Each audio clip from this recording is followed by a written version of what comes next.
So, kakanta po ako ng Honey, My Love, So Sweet.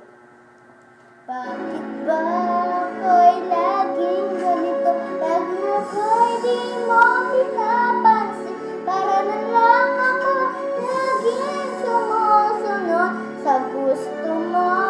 Lagi kitang inaalala kahit di mo ako pansin. Honey, my love, so sweet. Kahit ako'y di mo pinapansin, di ako nagagalit sa'yo. Pagkat alam ko lang ang iyong damdamin para sa'kin.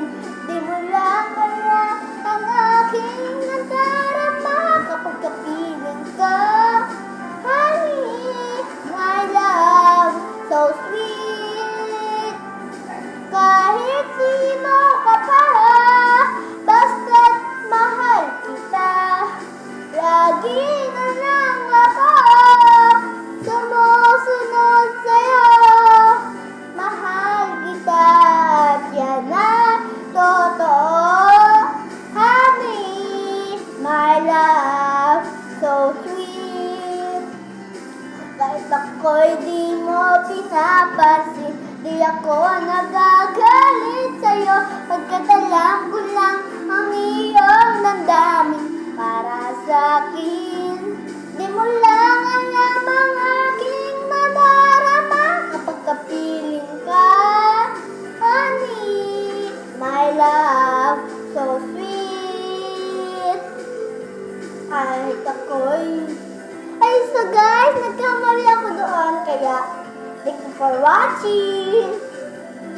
Sa susunod po ay may part 2 pa po. Hanapin niyo po dyan ang part 2. Hindi po ako magkakamali sa part 2. Sorry po, nagkamali po ako. Ganda po ng boses ko, no? Di ba po? Ganda po ng boses ko. Pagpunta mo ng Taiwan, lahat Po, ng pangarap may mo ano po matutupad. dito eh. Lahat ng luho, karamihan sa buhay, matatamasa mo ano rin. Kaya itong 50 mil na binigay mo sa akin Tawan ko lang po si Ate. wala ito. Mali ito. Wait lang po ha. Dahil Sa part 3, tutuman ko si Ate balik Seth. sa'yo. For watching. Share nyo ako dyan ha. Follow, like, and share. Bye-bye! Tapos na ang vlog!